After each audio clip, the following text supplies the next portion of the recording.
right, boys and girls, what is going on? This your boy, Dwayne, a.k.a. the Prince of Bosh, and you are on the sidelines with the Sideline Guys. I'm your host, and, well, we're joined by returning guest, my man Parker, a.k.a. the Diabolical Hater 2.0, better than Skip Bayless, the original.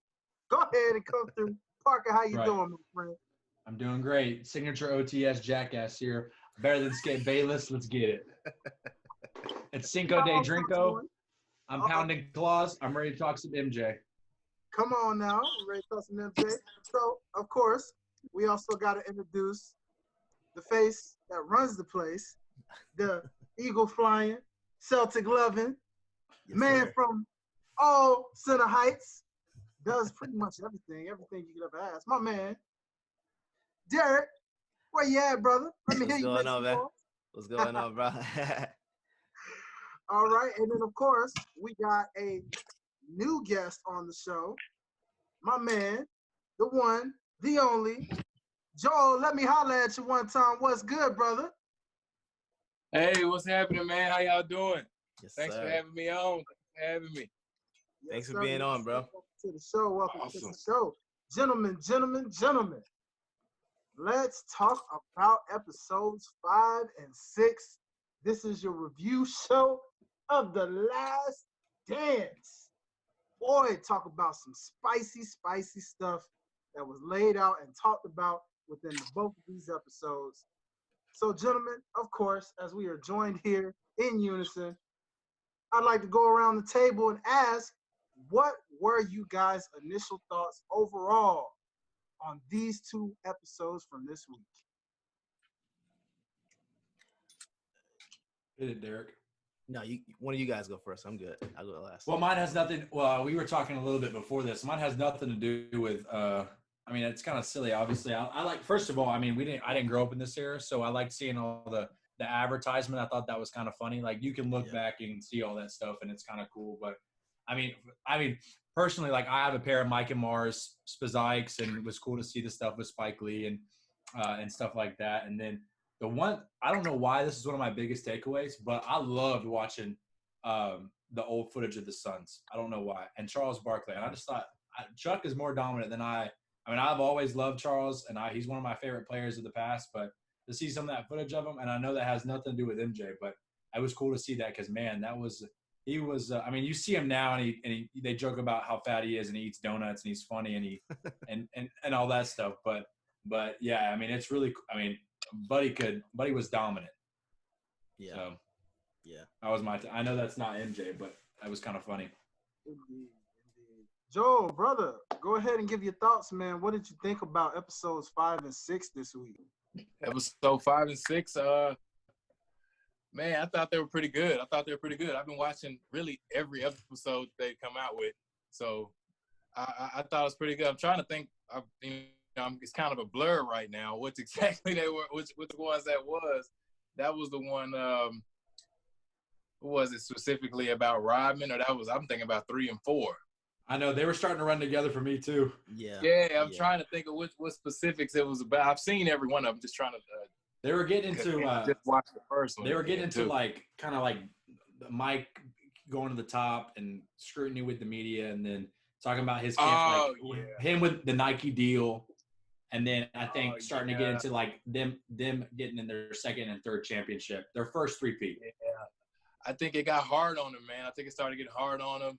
It's just been a great series, really, all together so far. It's getting hard on him. You know, the fact that he could have signed with Adidas, and Adidas kind of blew it. The fact that that media scrutiny, all that kicking in. I think Michael Jordan. He's a tough cookie overall, man. I'm trying to just single it out. I can't even just single out what exactly I like about him the most, man. I got all the work he put in, man. You see why he is who he is. I can't even imagine like the media following me around 24/7 and just being presented with all those opportunities. And a lot of the stuff he just says, like one thing he did say, hey, them shoes don't sell unless he's going out putting up 30 points a game. Yeah. So I think it's all like, it's all just great, man. I can't even like specifically say what I like about the last episode because it's all been so good. So really so far, man. I'm gonna have to hear what you guys think and then kind of just chime in, honestly. Yeah. Brother Derek, go ahead and share your thoughts, man. What did you think about episodes 5 and 6? I will say I think that the biggest thing about this one, about these episodes that stuck with me was that you could see the toll that MJ was taking with the media scrutiny. That was the biggest thing because you could see it was wearing on him, and to think about how you're going through all that and still able to win a championship at the end of the season when everybody's questioning if you're going to be around, if you're going to retire, what, like all that stuff all that stuff every day pretty much. Like they said that the only time he had time to himself was when he was in his hotel room, and then you still had the film crew in there with him, like that's so that. And the man's chilling in the bathtub, and they take a picture. Yeah. I wouldn't want that type of fame. I don't even care about fame, to be honest. Something like that, I would not be able to do that. Like as soon as you walk out of your door, like the spotlight is on you. Mm-mm. It's crazy, right? Like they won right after they won the championship. They're like hitting them with questions about what are we gonna do? What do you guys you ready to retire?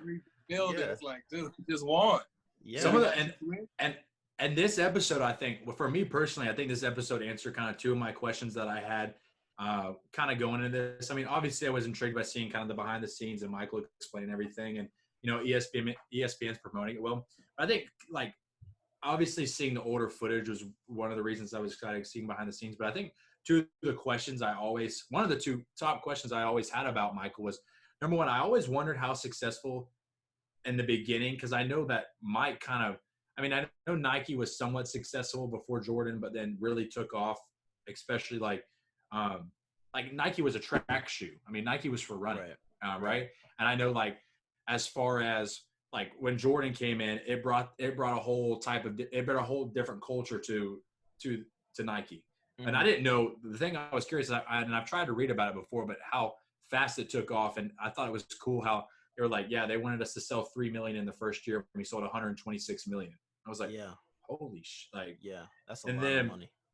Yeah, and I was like, and then the second thing I had was I was always curious about Michael's, like, because people say he retired in '93 because he had gambling problems, or they put him on probation, and so I was kind of curious about that, and I didn't know, people have their conspiracy theories about why he retired and why he didn't, or stuff like that. So I just wanted a little more insight about gambling. So I thought it was cool to see kind of the Mike, shoe brand deals, commercial deals, and then also kind of see them go over the gambling side of things. And I didn't know most of those details. Like he went to Atlantic City during a playoff game and, stuff like that. So, But like the media, just like you said, the media, and considering all thing, I'm sure we'll get into the media. I'm sure Dwayne's got a bunch of questions, some good questions about it, but that's kind of my thoughts on the, initial thoughts on all of it.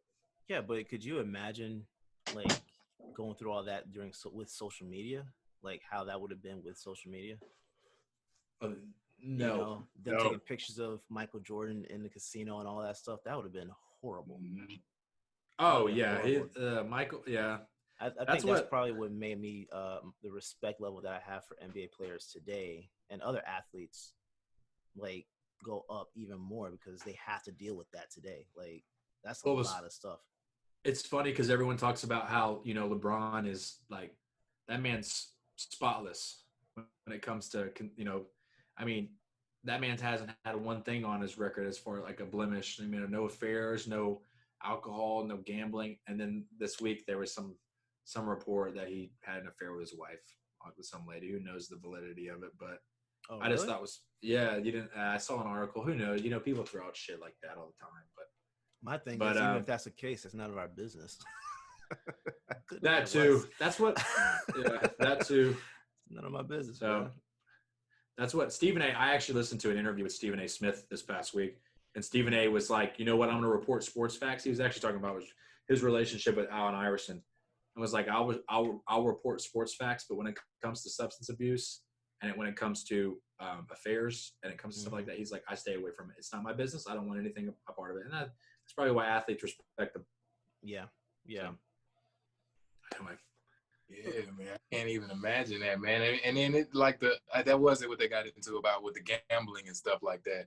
Mm-hmm. And I thought that was crazy that he is such a competitor that he's willing to, you know, bet so much money and just bet so many people. I think that's pretty awesome, honestly. Yeah. Oh, and to him, that's chump change. And the funniest line was that she goes, "Do you have a gambling problem?" And he goes, "No, I have a competition problem." I was like, "Damn, I feel that because I don't even like gambling either, but I'm so competitive. I'll just make, like, you guys know, like when you're with your friends and you're like, I'll bet you $10 I'll beat you in this game right now. And it's not even that I like, who hasn't, or $20 or what, you know, it's just like, but it's like for me, it's not even that, like, I want to win $20. It's really more about, I just want to beat my friend. Like, you know what I mean? Yeah. I just want to get that W. Exactly. Yeah. And you know, some of your friends, they're like, we all played sport. We're all athletes. It's like sometimes you have to throw money in people's face for them to play you because they're not motivated to play you. If not, but if you put $20 on the line, or, you know, in Michael's case, $10,000, you know, you're going to get their best. And so, you know, when you win that $10,000 off of them, you've earned that, you know, because if you just play for fun, people don't give a shit. You know, like when I go on the golf course, if I'm playing for money, I'm out here like reading the wind, you know, reading the putt, like I'm Tiger Woods or something. But if I'm out here playing for no money, I'm drinking 40s and just boomsticking it like Happy Gilmore, not giving a shit. Like, so even when he said he's competitive, even when he said when he was gambling those guys, the security guards, he's gambling against the damn security guards, flipping quarters. He's like, what you gonna do with this, Mike? Yeah, I just want to say I got your money in my pocket. Yeah, and that's how you know he like it wasn't a money thing. Like this man was just playing security guards for like $20 and like wanted to win like $1 blackjack off like John Paxton. I thought that shit was hilarious. That was hilarious. That's a good point. That's funny. Well, all right, fellas. So let's go ahead and get in now that we've gotten our thoughts on overall what we thought about 5 and 6. Let's go ahead and just start to break some things down and let's talk some topics. So let's go ahead and carry off on the media real quick, and let's talk about the media action. Based off what we saw with the evolution of Jordan from the up-and-coming rising star, the guy who's throwing up 60-plus in playoff games against Derek's favorite Celtics and scaring Celtics fans half to death because this man is on the rise. He's unstoppable, it seems. And going through all of these things, and now all of a sudden, Jordan begins to start winning championships. And as he's winning these championships, now he's getting more and more in the spotlight. All of a sudden, we start to see the rise of Mike and wanting to be like Mike. And suddenly these endorsement deals and all of these things coming into the fray. And as his stardom starts to rise, we start to understand now that, as you guys mentioned so greatly earlier, that media begins to take a toll on you. It's a 24/7 type of job. And that's before social media, people.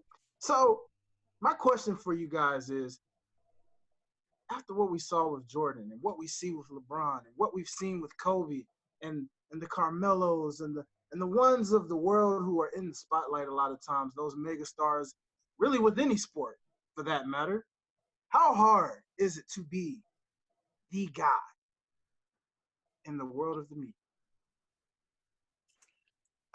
I would imagine it's pretty hard, man. I've seen it firsthand. Like I've seen that be, you know, I've seen that guy that everybody watches, and it's literally like everybody's watching them. It's not just the family and the homies watching them and your friends. And in the midst of, while everybody's watching, you still got life going on. You got people coming up to you, asking you for pictures, autographs, and especially with this social media age, like everybody has a camera on their phone, so everybody wants a picture to take it with you. They don't care really what you're doing. They don't care where you're going. You know, they don't care that you have somewhere to be. I think it could be really humbling, you know, being able to garner that type of attention. But at the same time, I think it's really tough, man. You really got to find like a silver lining to just know what you're doing it for all the time, especially when you go out in public. And I think it's awesome, right? Because you get paid well for it. But at the same time, it's like a constant reminder that you know, you got to watch what you say, you got to watch what you're doing, watch where you're at. You know, everything that you're around is a reflection of you. It's not even a matter of like you were in the wrong place at the wrong time. It's like you're that guy. You're not supposed to be there. It just happens in so many ways, man. I think it's really tough, especially like now compared. Yeah, I was about to say, especially now. I couldn't. I mean, I was interested to hear about your opinion, Joel, because I know. I mean, you played at a level that. I mean, I know you played at a high level in college and played in a little bit in summer league and stuff like that, and especially with your brother. Like, I mean, I couldn't imagine even, you know, and starting to go into 2020 with cancel culture and all that stuff. Anyone wants to get mad at you for saying anything, I can't. And you know, that kind of goes into, you know, when they kind of got into the Jordan stays out of politics thing, which I was kind of, that's another thing because everyone talks about, well, and I mean, we saw it this past season where, I mean, it's different, but it's the same in the fact that you're dealing with, I mean, in Jordan's era, it was the same issues, but LeBron, I mean, you look at him and how he dealt with China. LeBron didn't say nothing about China. Yeah. You know what I mean? Yeah. And so it's just like, and then, I mean, you're talking about not only can you have to not step away. And another thing that I will say off of that, another thing that I love about Jordan is that to this day, he doesn't regret anything. This man goes, no, I still have that hate for Isaiah Thomas. I think he's a great point guard, but no, I hate him. And no, you know what? I stand by my statement that Republicans make shoes because you know what? It was boys talk on the bus. Like, I'm just like, damn, you would like, he doesn't get like, but at this point, he's got so much money and he's Michael Jordan. Who really cares? But yeah. But like, I mean, when you're having to deal with, I mean, I always think like this is like kind of when I relate it to this. Think about just all of us in general and how much like we're I mean, obviously Joel is probably more than just a random guy, but like for me, for my example, I'm just some average dude. I mean, I walk on the street, it is what it is. But I think about how much trouble I can get myself in by just putting one wrong tweet out there or one wrong picture.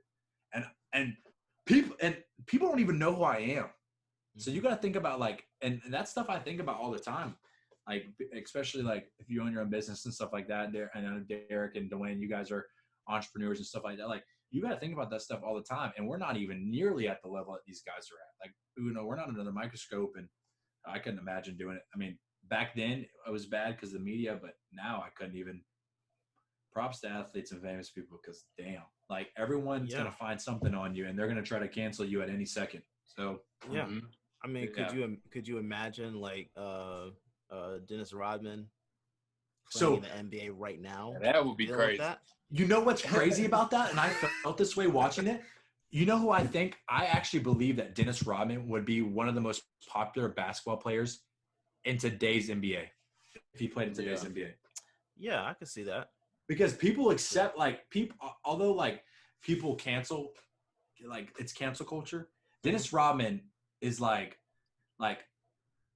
I'm telling you, Dennis Rodman, people would love his like. And Dennis Rodman, like for example, you think about people who typically aren't your stereotypical sports fans and who don't like to watch the NBA. Think about in 2020 what type of audience Dennis Rodman would bring to basketball.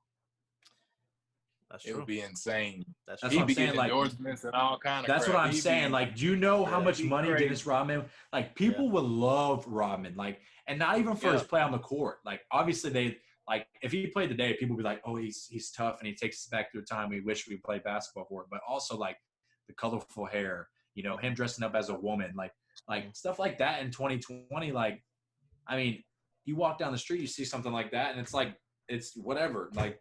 Cool. So like, but you don't see it in the NBA. But I'm saying if this man was in 2020, I think he'd have been an even bigger star than he was back then. That's a good point. Yeah. I don't know. I thought about that. Yeah. That's a good point. Yeah. I think even back to what you were talking about with the politics aspect of everything. I think that actually respect Michael for his stance in that he wanted to leave politics alone and just focus on basketball. I respect when athletes know they don't want to talk about something and just leave it alone and allow other people to talk about it. It's not like he didn't donate to the campaign. That's one thing that I think a lot. That's one thing I didn't know. Yeah, and being able to hear that in this documentary was good to see, because he still cares. It's just that he just doesn't want to focus on that because it felt like it was going to distract him from his job. And I respect that part about it, which even with LeBron, I respected that he didn't speak about that whole issue with China. It was no need for him to. Don't. Yeah, go ahead, Joe. My bad.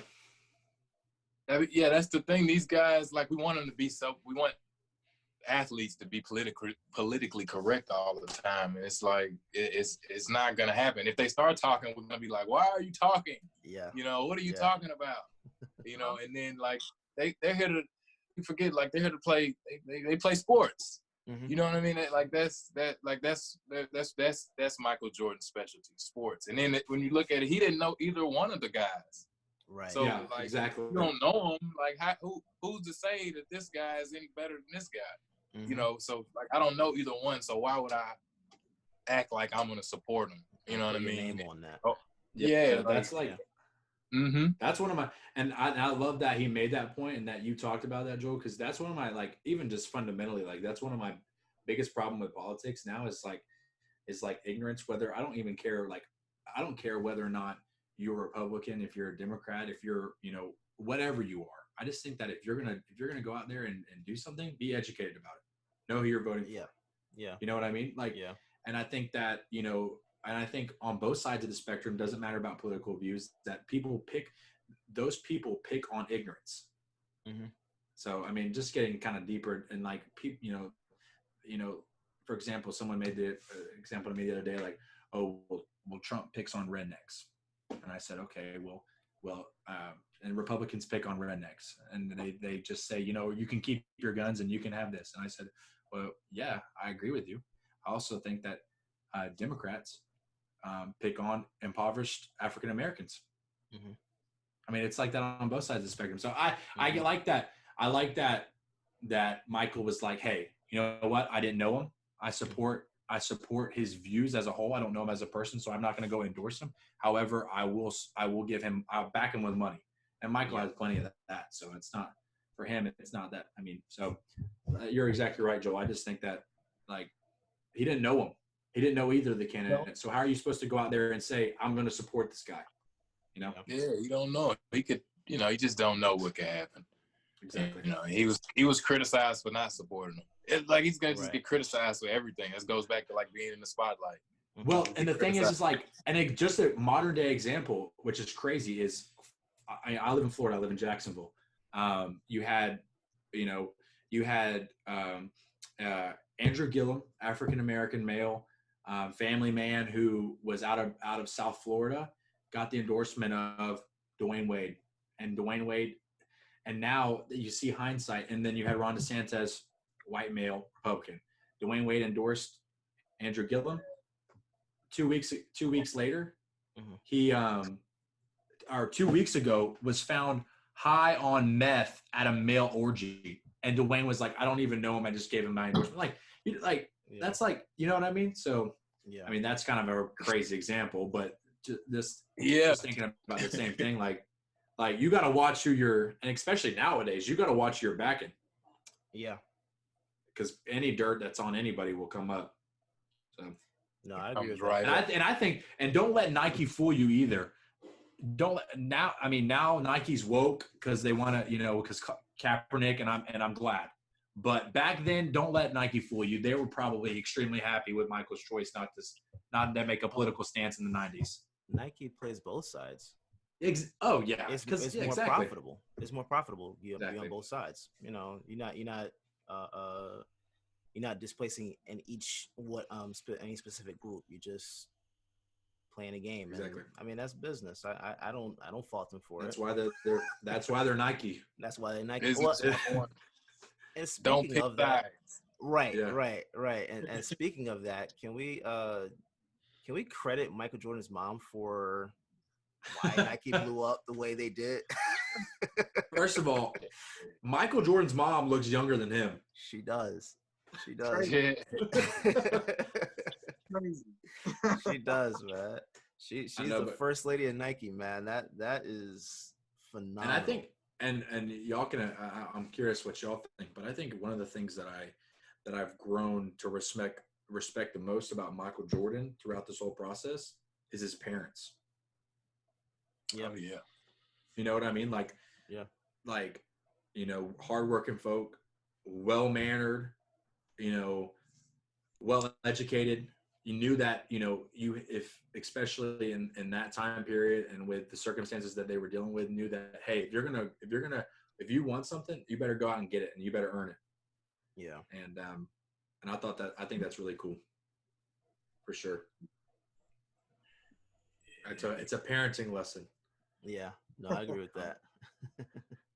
But So, guys, what I want to ask, basically, now that we're still on this subject of media, what I would ask all of you gentlemen right now, how would social media today treat Michael Jordan in this time? And if he was winning championships like he was back then and all of that? Mm-hmm. So, given the fact that we know back then there was no social media present, so we saw all of what was unveiled was before any social media existed. So in today's time, if you took everything that we heard so far to this point and you added social media into the fray right now with how social media is, how different would Michael Jordan's image be? Would it be the same, or would it change because of social media? I think he'd probably even be even more of a big deal, like, because he was that clean cut guy, and he you know what I mean, and he did go out and win all those games, So it'll probably be a Michael Jordan phone or some shit. That's awesome. Okay. He'd definitely be MJ out there. It'll probably just be magnified, man, and even more so because he was like such that perfect example of an athlete. He would adjust to it probably. I freaking love that take because you expect someone to go the complete opposite way with that. Yeah. So, and I feel you, Joel. Like you got to think about it this way. And today we've idolized Kobe because of just the mentality he brought to it. Who did he learn that from? Yeah. We all know Mamba mentality. It's not Jordan mentality. It's Mamba mentality. I mean, but it is Mamba mentality is Jordan mentality, but in a newer era. But like Kobe's dealt with some. I mean, Kobe dealt with some shit. Yeah. Oh, We swept that, and you notice how. I mean, yeah, Barbara Walters won, or I don't know who it wasn't. Barbara Walters. I don't know who it was. Oprah, whoever it was, wanted to bring it up, and Snoop Dogg had something to say about that. But Gail King. Gail King, that's right. And Snoop Dogg told her that cracks me up. But no, I agree with Joel. Like people go the opposite way, and that's a really interesting way to think about it. Is so like I think Michael was actually like I think him in a casino would have been more exposed, but I don't think he was out here, at strip clubs every night. He wasn't out here. I think he was that dedicated to the game and that competitive that it would have been okay. And I think like that the Michael Jordan phone cracked my ass out. That's like you're right. He would have been. Yeah. And he'd probably be way richer. Way richer. Oh, so yeah. with all the money they're making now. Yeah. The only thing that I think the only thing I think about it is just like there's a bunch of different factors. If you're just talking pure social media, I still don't think the Bulls stay together that long. I think Pippen and Rodman gain too big of an ego when they leave. Oh yeah. But I mean, Jordan's Jordan. He would have won. He would have won 3 rings minimum. But yeah, if we're just talking strictly Michael Jordan and social media, if you keep winning the same team for the same amount of years, then yeah, he's winning a shit ton. People are going to love him, and like you said, he's going to make more money and have a damn phone. And who knows? I mean, Apple might have gave him a damn Air Jordan phone. Like, Yeah. Yeah, man. He'd have apps. You know, it'd be Jordan apps. You know what I mean? It might just so funny. It'd probably just be at another level. I think it would be like LeBron. I think it would be like LeBron times 10. Yeah. Yeah. Because you're taking. Think about it this way: you're taking everything positive about Kobe, his mentality, his work ethic, his scoring, and his rings, and then you're combining it with everything people love about LeBron, and you're squishing them together, and that's Michael Jordan in today's era. And think about how people treat Kobe, and think about how people treat LeBron, and you're combining those two, and that's Michael, and then, oh my God, marketing would have a damn field day with him. Well, you know what? Think about what he would have scored and averaged in this time. You know, I think that would have increased it even more. Yeah. Social media would have been crazy with Michael Jordan. I would love to see like some new Jordan memes, though. I ain't gonna lie. Like, if all that stuff was fresh, those moves, and he just did that, like, oh, yeah. It's hot tonight, boy. Jordan killing. Yeah. Like free throw. Look. You know that icon? We already know the logo with the free throw line. So imagine that meme form, baby. That's just dunk contest. You see that picture right there? Come on now. Oh yeah. If that just came out like this like last year or something, the Jordan logo, the J's just coming out. Yeah. You got to think about that too. That was amazing marketing. Like Air Jordan with that logo. Yeah. That's perfect. Absolutely perfect. Like, and it hasn't been one like that since. That's what's even crazier. Nobody's been able to like. That's the pinnacle. Like close to it. Yeah. I think that's the cool. Like you look at the Nike symbol, you look at Adidas, you look at, I mean, the bigger brand.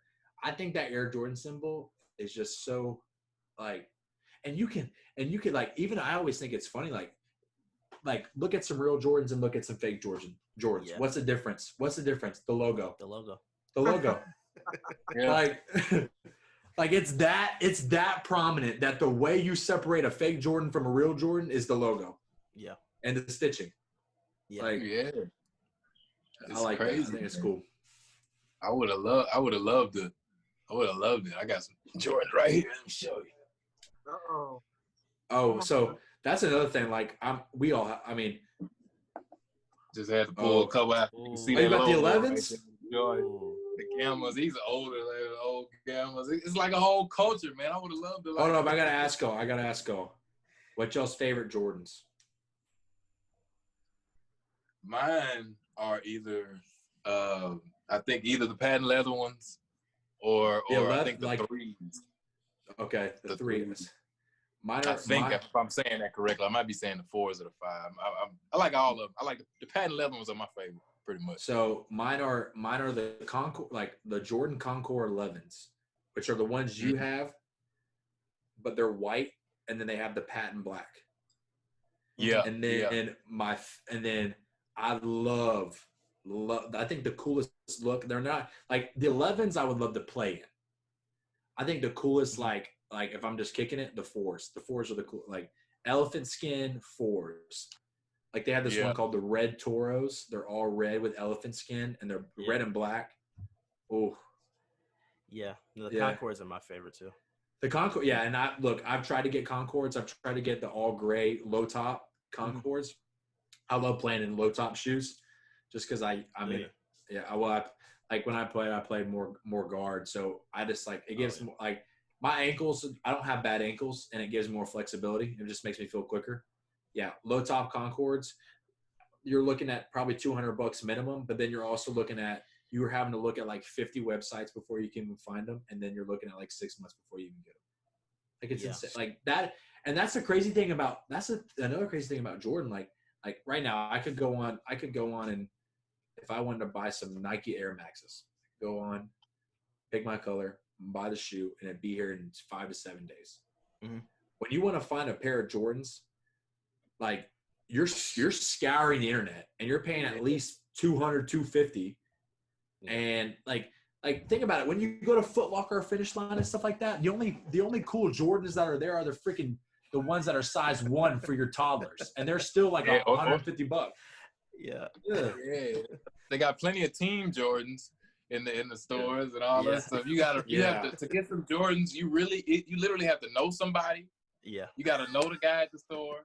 You got to stand in line for hours, or you got to spend like $1,000 or like $500, $6,000 on a pair of tennis shoes. Yeah. Or just, you got to have a Nike Connect, man. That's the easiest way. Just to know the guy. I know the guy. Yeah. I got a guy. I'll be right back. I'm gonna try to grab my Mike and Mars for y'all real quick. I know it's the podcast, but let me show y'all something real quick. Y'all talk. Would Michael have had the same success with Adidas that he did with Nike? No, right? Because Adidas probably wouldn't give him that freedom. Yeah. Right? Giving him his own shoe.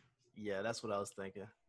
I was gonna ask that because I think Kobe tried to do that because tried to go with Kobe, Adidas. Yeah, because remember how Kobe was already being labeled like Michael Jordan 2.0, but he wanted to be better. So if he probably looked at it as, young Kobe looking at it as, well, okay, he made Nike famous. Watch this, I'm going to make Adidas famous. And that didn't work out as well. They had the Crazy Eights, Kobe Crazy Eights. And then, yeah. It's one of the ugliest shoes I've ever seen in my life.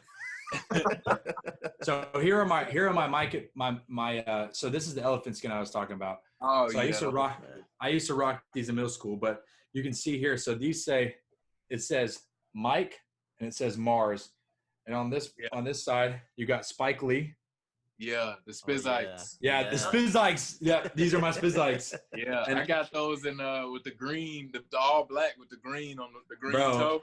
Do you love your Spizites? Bro, I love my Spizites. I love those. I love them. Yes, bro. I've worn them. I put some wear on. I pretty much wore them out now. Dude, I know.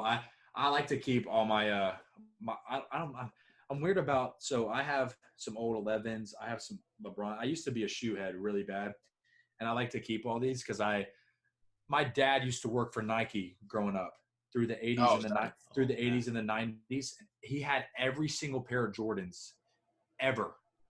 And he always used to tell me, I wish I kept them. I wish I could have showed you these. And so he didn't keep them. He would play basketball with them and then throw them away, just like tennis shoes we do now. Like that's how they were back then. But now like that's like my one regret. And so, like, I always try to, like, live by my dad's words. And so every pair of tennis shoes that I have, like, growing up when I was collecting sneakers, I've always kept. And I don't even want my kid to wear them. I just want to be like, look at these shoes. These are cool shoes. This is the shoes we had growing up, like Weatherman KDs. I have some Weatherman KDs. I have, all kinds of crazy stuff. But that's just like, I just want to show my kid, and my kid can do with what they want. But like, I think that's why like I collect all this sports shit, because my dad used to have so much stuff and he got rid of it all. Like you used to have, the old Michael Jordan poster where it's his wingspan and it's his actual wingspan. Yeah. He's like, that was plastered on my wall and I loved it. And he's like, I wish I would have framed it and kept it. And he's like, I don't know. One year that's like, my dad always talks about that. And 1 year for Father's Day, I got it for him. And he my man almost broke down in tears. He was like, oh my gosh. And it was a great value version of the same poster. But like, that's how, so.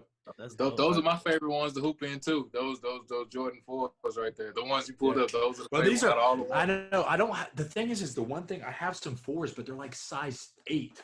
When I was like, these are like a mixture of the 4s and the 5s and then the Spazite. And like, I never hooped in these, but I would wear them to middle school, and everyone was like, "Holy shit, these are so cool!" And I'm like, "Yeah, I got clout." My 6th and 7th grade self would walk through the halls and be like, "What's up?" No, I'm just playing. But me and my friends, we really got into Jordans the red Toros were always my favorite, and I've always wanted a pair of red Toros, and I can never find them because they're like $250, and no website on earth has them. I've looked, man.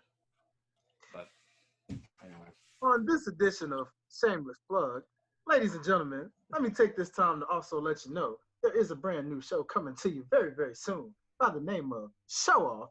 And the very debut episode features the very man that is talking to you, showing off the wonderful Jordan 4s right now, Mr. Poppy. So be be sure you tune in for the premiere debut episode of Show Off, brought to you by On the Sidelines, produced by your boy, Derek Myers. And that is all on Shameless Plug.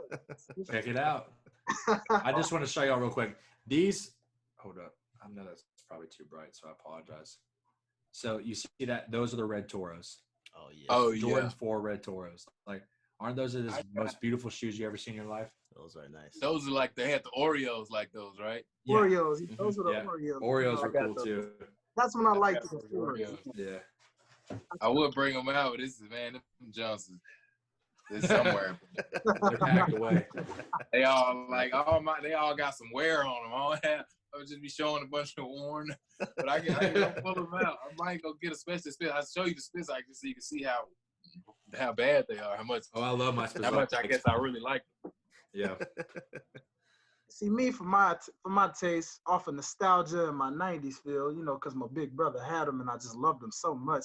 The 13s were always my personal favorites, but Really? I always loved the 13, man. They just always were my favorite Jordan. And I didn't have a lot of Jordans growing up, but I guarantee you that was my very first pair I ever got.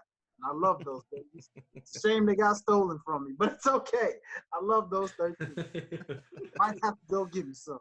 But all right, fellas. So let's go ahead and transition on back, and let's. I have one more media-related question for you guys that might actually make you guys wonder here. So we talk about LeBron and we talk about guys like him and Kobe who have these practically stainless, and Jordan as well, these practically stainless-like images. But we saw recently where when we talk politics, we saw where LeBron is a man that speaks his mind, of course, and as a modern day for this generation, they look at how he speaks his mind in politics and things like that. Now, we also know, we won't speak of that reporter's name, but we know that the reporter spoke out and felt the need to say, hey, LeBron, shut up and dribble. And that it got a nice little roar for what it was, and he was able to bounce back, and he had players and fans and all kind of people bounce back. Now, based off of Jordan's political stance and understanding that, hey, I am a basketball player, if that were him in today's situation and he was the one being told to shut up and dribble, based off of his stance, do you guys think he would have done just that, or would he have spoken his mind? I don't think they would have been able to tell him to shut up and dribble because I don't think he would have responded. I don't think. And Well, then, that's not the guy you want to tell to shut up and dribble because he's Not gonna at all. Yeah. shutting up and dribbling like a motherfucker. Yeah, and he'll say shut up and he'll say shut up and get the fuck out of my face. Like, and you better not be on the court saying that to him either. You see how people talk trash to him, like especially with the USA team when Magic was talking trash to him, how that just lights him up to just go for the kill. he's like, I said that one thing to Michael and I shouldn't have said it. And then you saw Michael screaming like, fuck you at I don't know, maybe it was I saw that. Yeah, he did. I think that was they against would the Knicks. Your mama on one Yeah, of it was against Yeah. the Knicks. It was against their little point guard. I forget who. I mean, I saw Rivers was there, but it was another buddy. I forget who it was. But. He was like F your mama and F you too. Yeah. I was like, damn. I hate to play that much. Oh, they used to. Dude, the thing too back in the day is they used to like another thing that I respect about their so my dad. We're extremely competitive family. My dad played college basketball for Georgia State. He grew up in Atlanta. So my dad's 6'7", can shoot, but is a bully in the paint and just kind of grew up in that era. And always, like growing up, my dad I'd be like 10 years old and like I try to make a layup and my dad would stop my shit and tell me that until I could make it over him that I wasn't going to make it. That's like, exactly what I plan on doing to my son. Yeah, and that's and I love it, and I'm the most competitive. And it's helped me, but like the thing like that is like my dad is the biggest trash talker ever, but my dad like gets personal. Like but that's like those guys in that era got personal with each other. Like I know like Reggie Miller was on an interview with Dan Patrick, and they were like, what he was like, what would happen if you saw like if we were at a restaurant and you saw Michael Jordan. And Reggie Miller was like, I'd probably punch him. And he's like, why? And he's like, I have nothing but respect for Michael Jordan, but the battles we had and the trash talk and the stuff we said to each other, I would punch him.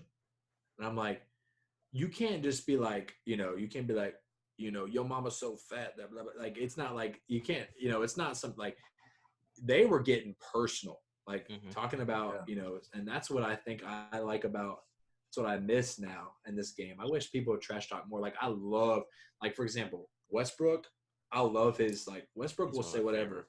He'll look at you and just be like, fuck you. And and that's one of the reasons that I don't like that.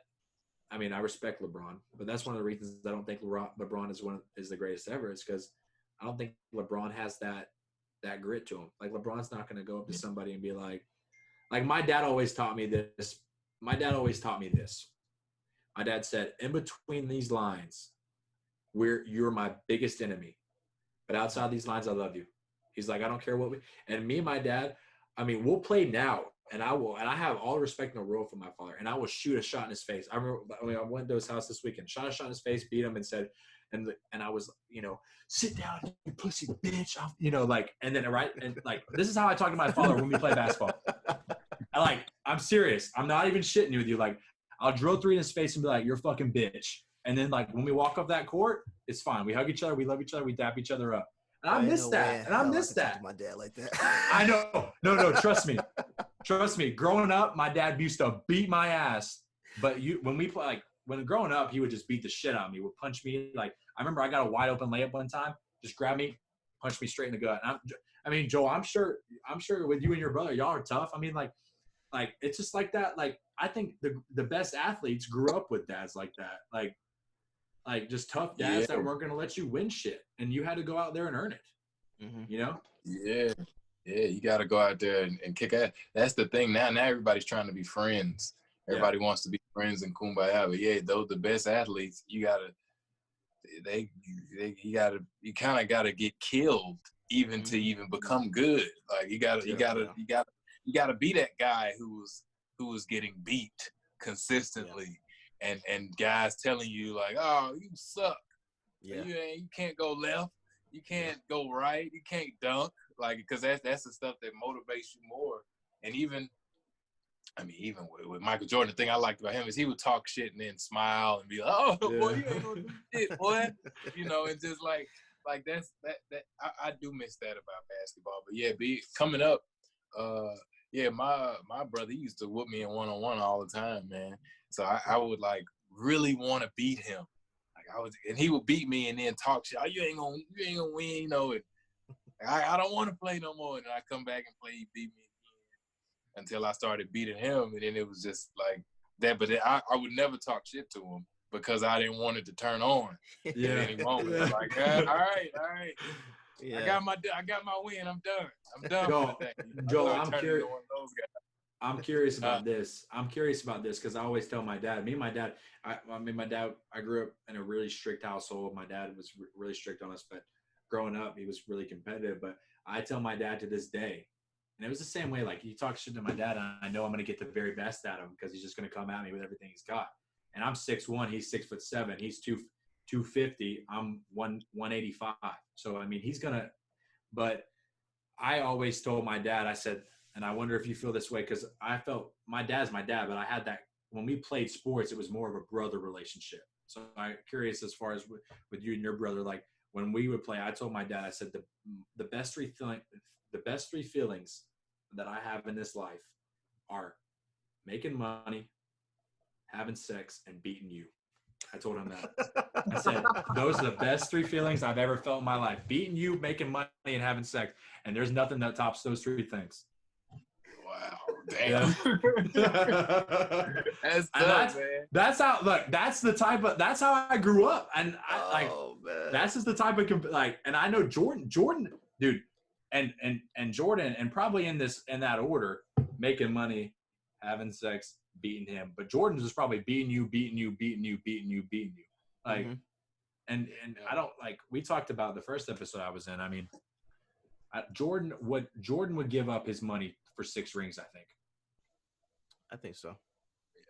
I mean, he would. I mean, he wouldn't give up. He wouldn't be. I don't think he'd go poor for it. But I don't think he'd. If you told Jordan, hey, I'll give you $200 million right now, or and no rings, or I'll give you, 6 rings and 2, or I just think he would choose. I think he's that competitive. He doesn't give a shit. I think to him, and the reason he's the greatest is because, and nothing mattered to him except winning. Yeah. Yeah, man. You gotta win. Those guys, like, they, become super competitive, man. It just becomes super competitive. I just wanted to, like, playing against my brother, I just wanted to beat him. Like, cause he would beat me so much. He would, like, literally beat me every time I tried to play him one-on-one. And I didn't, like, really end up beating him until I got older. And and that trash talking thing became a skill. Like, it wasn't just, I couldn't just say, oh, you're a bitch, or I couldn't just say those. It had to be like like, you had to be funny with it. Like, oh, thought you had that one. I had that in my pocket, the whole time. Yeah. Just start busting your ass. Because if you get I didn't end up beating him, and then it would become a thing, like, kind of who's shit talking is the best. I didn't end up beating him, dude. Like, the last time we played, I beat him. This is before he got hurt and all that stuff. And he would beat me so much, dude. I didn't even like playing him no more. And he would talk shit and beat you and talk shit. And it's like, shit, man, I was really playing. You know what I'm saying? Like, make you mad a little bit. But then the last time we were in California at Loyola, and we went and just got some shots up, just shoot around or whatever during the summer. And then he was like, "What you that all you want?" Kind of just size me up. Is that all you want to do is shoot? That's all you want? You know what I mean? I'm like, oh, let's go on and play one-on-one, bro. So we go on and get some games in, and boom, beat him the first game. I'm like, oh shit, you know what I'm saying? I beat him. You know what I mean? Yeah, I'm excited. He's like, all right, run it back. I'm like, fuck. You know what I'm saying? So he beats me. He beats me the second time, and then boom. So we got the tiebreaker, and then I go up like. With guys like that, I go up like 7-2 or something. And we're going to like 11 or something, all ones, which is ridiculous. Yeah. And then like the guys like that, it's like once they start scoring, it's like shit. I can't let him score. I can't. He's gonna score if he gets the ball. He's gonna score like 2 or 3 points in a row. Like it's not like he's gonna miss the shot or something or not get the look. Mm-hmm. And ended up happening. I got the ball back, game down to game point, I think, and it was like 9. Like, I had the ball, and I had to score to win. And, if you miss the shot, the ball goes back to the other guy. Mm-hmm. And I was pretty much put it in my mind, I have to make the shot, or if he gets the ball again, he's going to win the game. You know what I mean? So I, boom, put a move on him, hit the shot, and was like, yes. I actually, like said, thank you, God, after I asked, thank you, God. Yeah. Yes. And then he walked off. I was like, yeah. But then I didn't say nothing else because I didn't want him to come back at it. I was like, yeah. Bro, I feel like that's like, and that's another thing. Like, and I played it. Hold on, then I just had to play it cool because I didn't want to be excited and I didn't want them to be like, yeah, let's go again. I was like, I went over there quiet and sat down. Everybody's in the gym looking around and shit. Like, yeah. That's funny. Let's go get some food or something. Did y'all play for anything, or was it just competition? That's what the thing like what reminded me of what Joel was talking about was when Chuck goes, like, because I kind of feel this, like, when you just someone's better than you because it doesn't matter how good you're playing that day and the luck that the luck you're playing with that day, they're still gonna beat you. And that's what Chuck said. He's like, that's the first time in my life that I just played my ass off, dropped, Chuck dropped like 42 points and was going off and was like, this is the first time in my life that I've thought to myself, I'm not the best basketball player on the court. Yeah. And I was like, yeah, I feel that. And that's crazy. Yeah. That's it's always crazy when you're playing and you play against somebody that is good and is like, this guy's good. And he might be better than you, he's quicker than you or whatever. Yeah. And you're guarding him, you're playing him, and it's like, I mean, hell, they can score just like you can score. So it does, but you got to have that competitive edge. The guy that wants to do little knickknacks, get the steal here, foul you there, pinch you, do little things that just be like, you're not gonna win. Yeah, like I love that though. That's how players become great. Well, that's what I think is the most special thing about the NBA and basketball is that more so than any other sport, you can have one player, and especially in that era. I mean, now it's getting a little bit different, but you can have one player just take over the game and just say, you know what, I'm not losing this. I'm not losing this damn game. Mm-hmm. Like, I will do whatever I had to take. And one player in the NBA can make such a impact, especially in one game. Yeah. That it's just like, and I think that's another reason that why you have the star level of NBA players. Like, one player can impact the game so much that it's just, it's different than any other league. And that's what makes it so exciting. Yeah. But I also franchise, they give them that franchise tag, right? Like they didn't even like one player comes in, oh, he's the franchise now. Yeah. You know, and they go ahead and put the boat behind them, put the house behind them. Everybody puts their money up, sell 1 million jerseys. Yeah. Yeah. And, you know, get those tickets out there. That's just think about the pressure. Like, just think about that amount of pressure, like coming in as a rookie or like a second year, and then you go to a team and they're like, oh, you're the guy now. Mm-hmm. We're paying you $15 million a year. Mm-hmm. We're putting your poster all over the city and go win some fucking games. Yeah. And I think it's important for everyone, no matter which role you're playing in, whether you are the star or you're the sixth man or whatever, to have that mentality. That's how teams win, you know, like and become great, is everybody has that mentality across the board, no matter how big or small their role is. That's what I love. That's what I love. Yeah. That's what the championship teams, those are the championship teams, the guys that have those mentalities. Yeah. So, like, guys, they got to just want to win.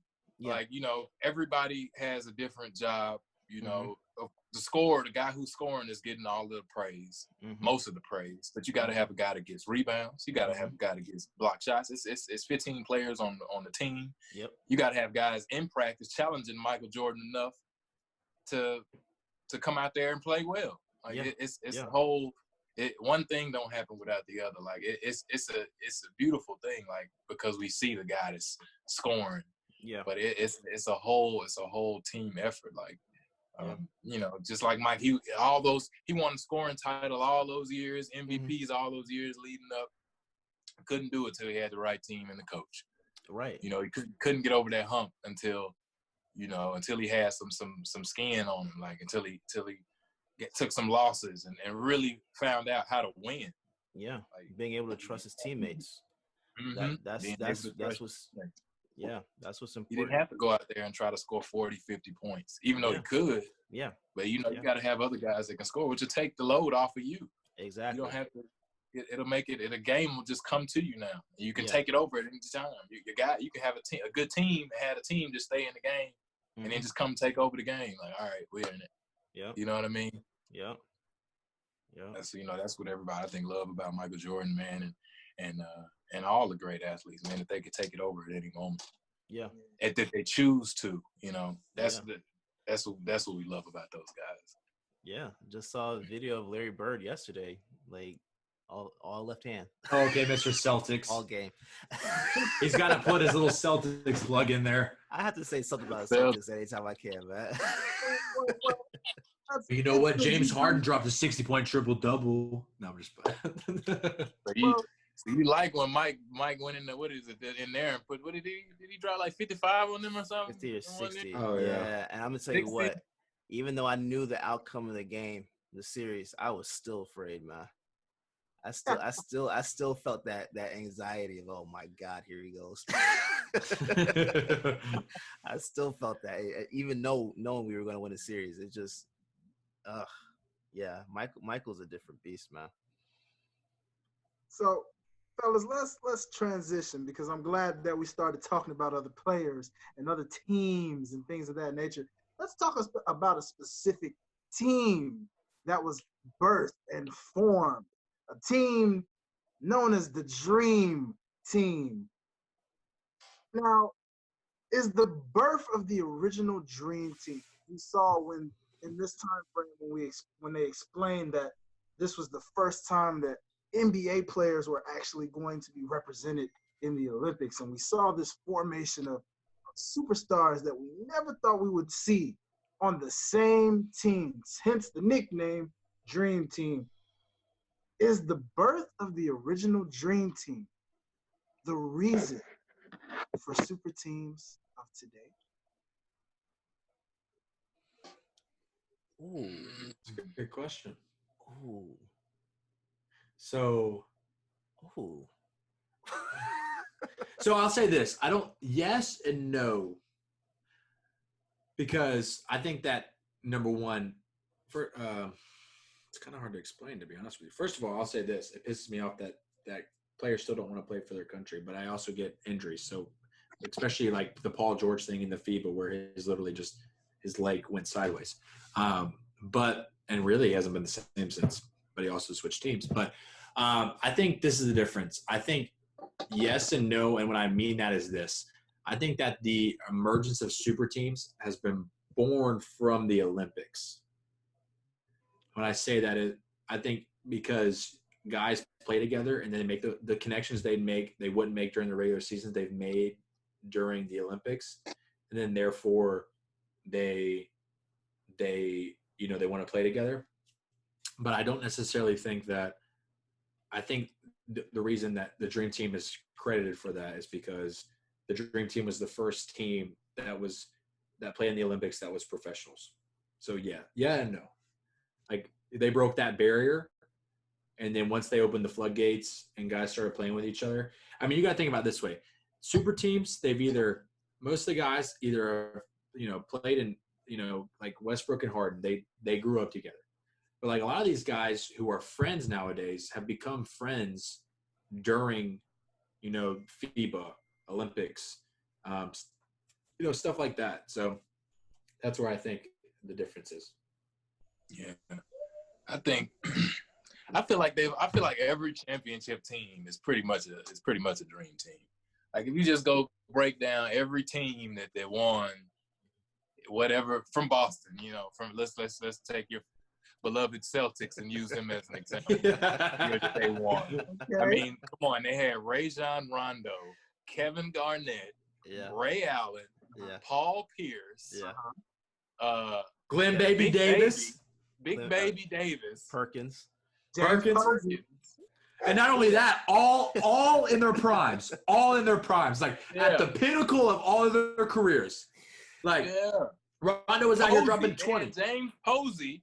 Posey. Let's not forget Tony about Allen. Tony Allen. My boy from the grind. Oh yeah, can't forget Tony. Yeah, and he was like our Marcus Smart. Really important too. Then they had Paul Pierce, Kevin Garnett, Ray Allen, and Rajon Rondo.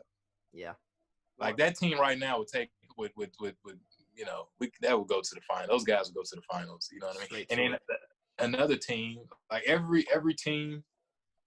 Yeah. So they may have, use that format. Like, we get some good guys here, but there's no guarantee that any of those guys are going to play good. When you get them on a team, the Dream Team, they've already proven themselves. Like, they play for this team. We get them on USA, they're going to win. But when you start talking about individual cities and stuff, it's no guarantee that these guys are. But every team, all I have to say, every team is pretty much a dream team that has won a championship. I feel like that. I don't know if they took but even before the Dream Team, when you think about the Lakers, the Showtime Lakers, I mean, they had fucking Magic Johnson and Kareem Abdul-Jabbar and James Worthy. Yeah, you know what I mean. So it's I mean, if I was, you want championship caliber players. Like you want another guy. Even if you're the best guy on the team, you need another guy that's going to be the best guy on the team. Yeah. Like, people get hurt, people go down, and you want to take some of that pressure off yourself, man. Like, the Dream Team was dope, though. I feel like the Redeem Team would have gave them a run for their money, though. Ooh. Remember that'd be tough. I feel like I can see that. I can see them. I actually can see the Redeem Team beating them. Like, I can see that, like, easy. Oh, yep. That's a debate that many people bring up a lot of times. 2K tried to keep that debate. Hey, bro. I remember that. Hold up. Now answer this for me. Is there a little bit of bias there because Bro was on the team? No, I'm just talking to them. Hey. No, I'm just. Hey. I was there. I went to Beijing. I was there, so I saw it with my eyes. Yeah. You know what I'm saying? I saw LeBron and Kobe take over. I saw Michael Redd before he got hurt, killing it. I saw Dwight Howard, Carmelo Anthony, Paul Pierce. Like I could probably name a couple more guys. And you know, they just Dwight Howard in his prime. Dude, Dwight Howard in his prime. Dwight Howard in his prime was Shaq. Yeah, he was. He was for like 1 year. What? 2 years? No. 2 years straight. He was like Shaq Diesel. Bro, Dwight for about four years in Orlando. Yeah, Orlando was the modern day Shaq. Yep. I mean, Orlando Dwight was different. Orlando Dwight was not different. Orlando Dwight was dominant. Think about that team he took to the freaking finals. They went to the finals. Yeah. And that was like his second or third year or something. Yeah, it was very early. Yeah. Who can? It's easy to compare Dwight and Shaq because think about how similar they are. Orlando dominating, size, defense, offense, taking him to the final. You know, with a note. I mean, give Dwight Penny. No, I'm just playing. That Orlando team was booty cheeks though. I played against Dwight Howard in high school when he played for the Atlanta Celtics. Now this is the Atlanta Celtics. They had Dwight. This is high school. They had Dwight Howard, Josh Smith, J.R. Smith, and somebody else. Jesus. Joel. Hopefully I gain some respect here. I played against the Atlanta Celtics in AAU. Holy mother! Yeah, so I grew up in Atlanta. So I played AAU. One of my best friends growing up played for the Celtics. His name, two of them actually, Cameron Cox and Jordan Usher. Jordan Usher played for Southern Cal and now plays for Georgia Tech. And Cameron Cox, he plays for West Florida, and they played for the Celtics, and we played against them, and man. And then of course they have the history. Yeah, I mean it wasn't Josh Smith but I think so the Celtics actually when I played against them, Jaylen Brown was on the team. Yeah. Oh, what year were you in? What year did you play AAU ball? That was probably I think that year was 2014. Okay. So that's recent. That's very. No, I'm young. Yeah.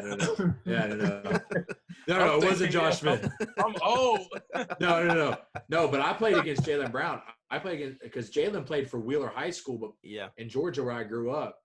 But I mean, my sport was football, Joel, and I played against Deshaun Watson. My rival in high school was Cedartown, where Nick Chubb played, guys like that. But in basketball, Jaylen Brown was on that Atlanta Celtics team, and I mean, the man was just yamming. But yeah, the Atlanta Celtics that's funny that you bring that up. But yeah, because the Atlanta Celtics, that's the AAU team in Atlanta, in Georgia. Yeah. Is the Celtics. Yeah. We went out and played them in Vegas. I played for the Texas Blue Chips, and we played them in Vegas. And I remember it was like highlights that they were showing on the TV when you come in the gym, and they were showing Atlanta Celtic highlights, and Josh Smith was windmilling from the free throw line. And it was that man was raw. Josh Smith was raw. I grew up going to those Hawks games with Jamal Crawford, Al Horford, and Josh Smith, and those boys were raw. They were nice. That was a good team. Oh, Derek, I know you was saying that time when they went, 7 games? I know you were nervous that year, boy. Hey, man, listen. Man, I remember that series. Hey, my goodness. Look. I thought y'all was about to lose for a sec, boy. They had me scared. I was like, you talking about the 08 championship? Yeah, man. When Josh Smith, Joe Johnson, and all them boys was. Oh yeah, and Joe was the clutch. Joe Clutch Joe. Yeah. What happened? Yeah. That was a nail biter. That was a nail biter, man. Atlanta had some dogs, man. That was the most competitive series they had that year in the East, wasn't it? I think so. I gotta go back and look. I think so though.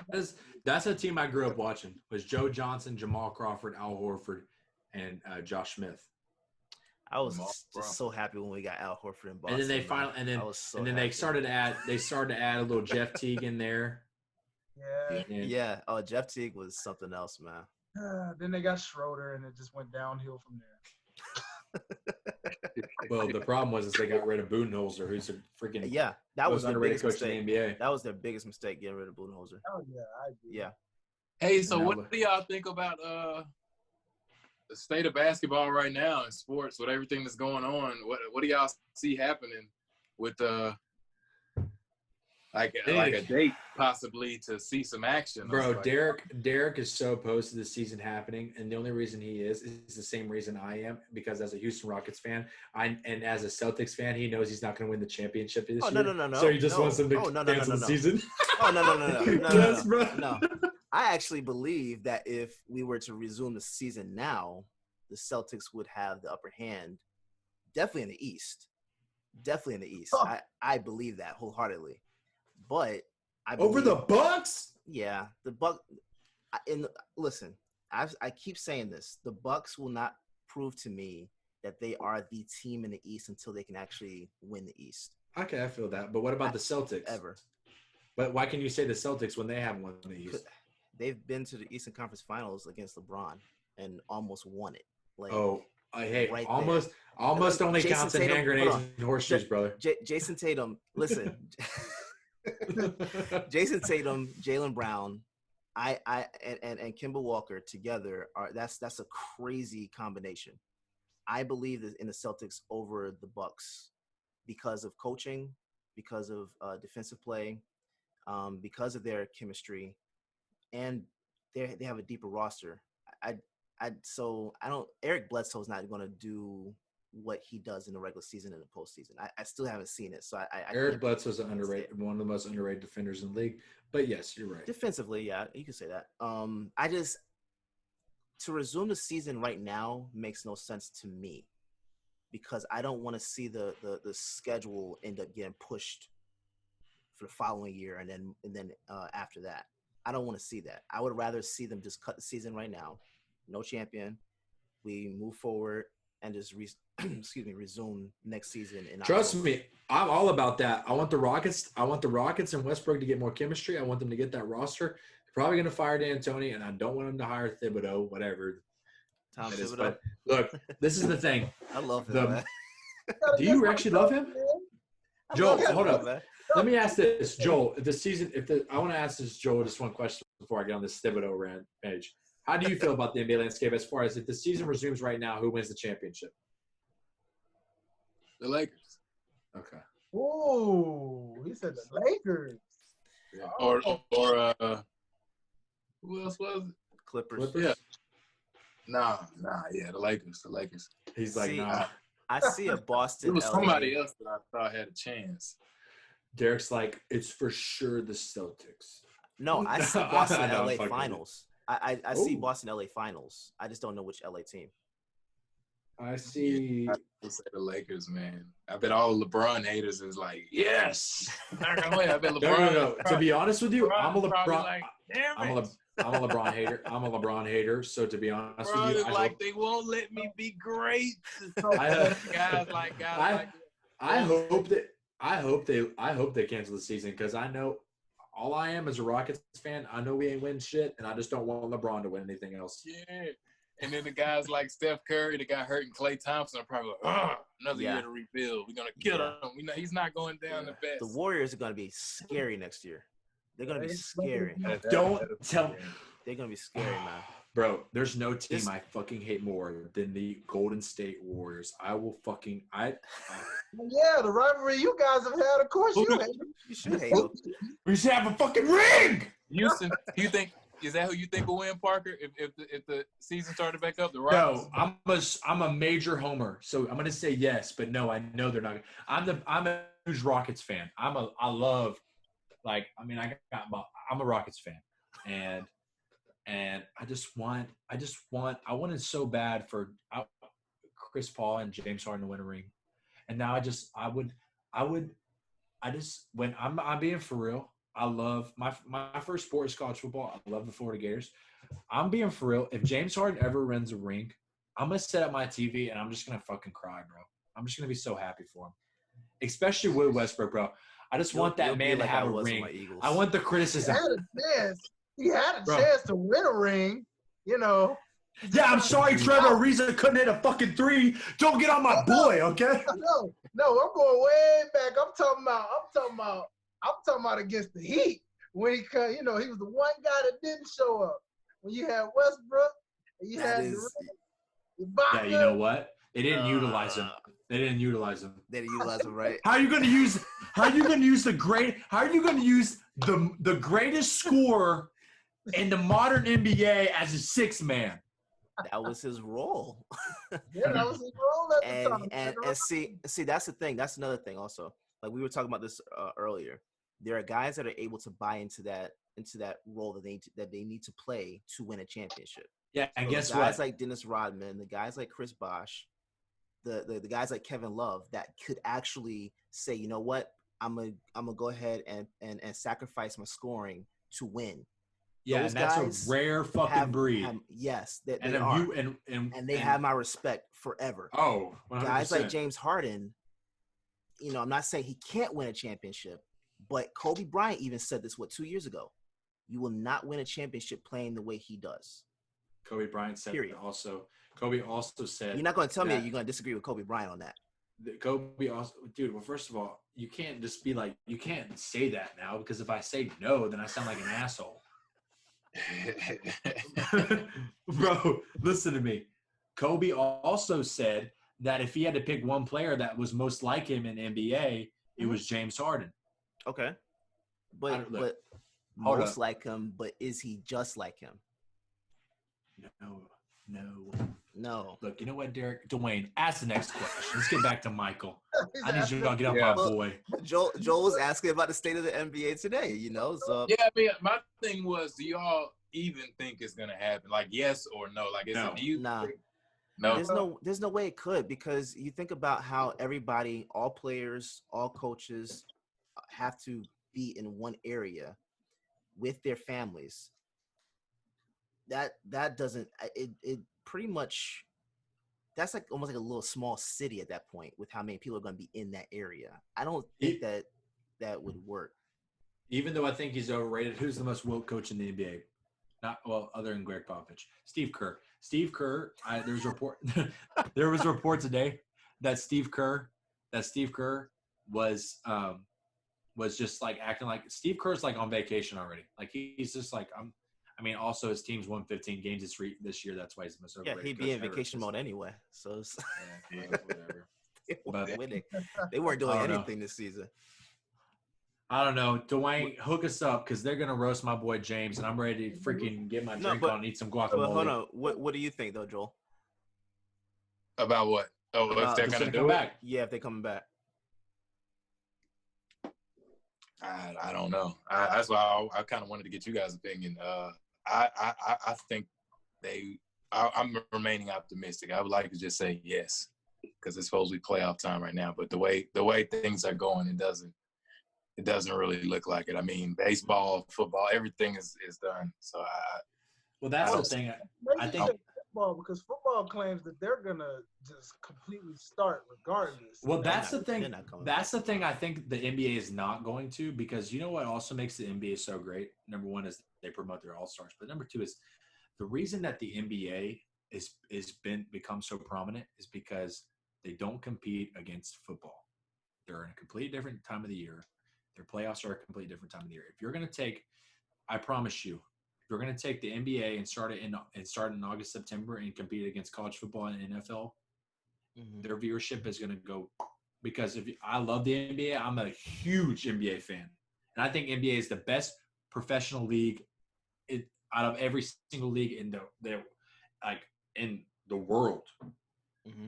But if you ask me, would you rather watch a Florida Gator game or college football or NBA? I would tell you I'd rather watch football.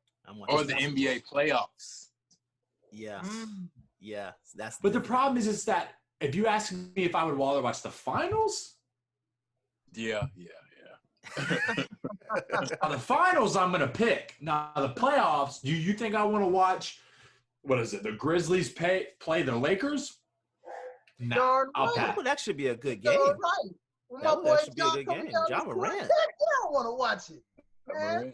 Hey, you John talking to a Morant man. is Bro. crazy. I I John watch it. Moran is a stud, but he ain't there yet. So y'all calm down. No. Oh, no. Ain't no You coming know? down. Oh yeah, John John Moran.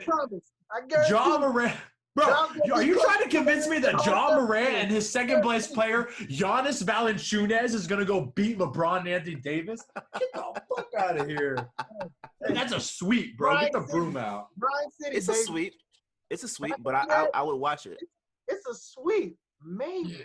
Yes. But All it's right. a sweep they're going to earn. It's not a sweep that they're going to get like LeBron did Oh, to the Atlanta dude. Hawks. You know what's funny is I Actually, forgot all that sweeps are Dwayne's a not. Memphis fan. I forgot Dwayne's a Memphis fan.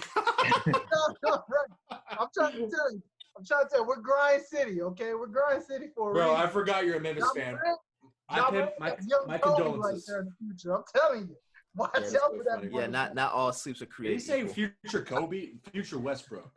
Oh, Oh. no. You got Westbrook by a Ooh. milestone, man. I'm telling you. Y'all wait. Y'all He's just wait. Westbrook. Let's He's see he's Westbrook. Westbrook with a 3.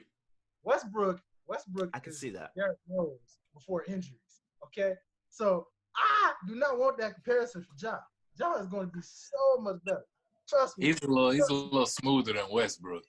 Yeah, I agree. I think Ja is a combination of. I think Ja's a lot like Rose before injury, because Westbrook's more of a bully, Mhm. and Rose was finesse. That's yeah. Yeah. Watch like Rose when he dunked, it looked like he was just like an eagle. It was just like, effortless. but Rose, but Westbrook, when Westbrook is like a fucking bull, like, oh, you know what I mean? There's a difference between those two. You know, come on. We'll see. Now, fellas, I just want to refresh everyone's memories here, just to say, because that is a great question Joel asked. So, given the fact that we are in the spirit of what would have been playoff season, we would have seen the Milwaukee Bucks take on the Orlando Magic. We would have seen the Toronto Raptors take on the Brooklyn Nets. We would have seen Derek's Sweet. Boston Celtics take on those beloved imploding 76ers. We would have seen the One Miami game. They would have won one take game. on the Indiana Pacers. And that's in the east side. On the west side, you got the Lakers and the Grizzlies, the Clippers and the Dallas Mavericks. That young Luka, the future. The one That would have been a good one. That would have been a good actually one. been really Clippers good. and the Mavericks. That would would have be been really good. Come on. We would have seen the Denver Nuggets go against the Houston Rockets. Parker's Houston Rockets against the Denver We're gonna Nuggets. beat that ass. Because you guys were the With- 6th seed. So that would Yeah, have we been were the 6th. Yeah, no, trust me. Wait, hold on. You think with being small ball, you guys would have won that series? at a 6th seed. So that At a means six- you got home court advantage. Against Yeah. the Nuggets, Yeah. They have bro. The Jokic. Nuggets had one of the better records in the league, right? Am I not Yeah. mistaken? That's The it. Nuggets Nikola scored Jokic. 43 and 22. Hold up. Nikola Jokic. Do you really think you would have beaten them without a real center? Bro. Joe, First of all, did you see us put that beat down on the Lakers? And did you One also game. Do you think in a series against Nikola Jokic, you guys would have won? That's a lot of size. And Yeah, but you know what? see PJ Yes, Tucker because actually you know taking why? them to the basket. You think Nikola Jokic looks like the Pillsbury Doughboy? You think he could have run with our boys? Nah, son. We was going up and down the court. PJ Tucker would have put his nutsack on his Russian-ass big nose, and it would have been over, okay? That's what would have happened.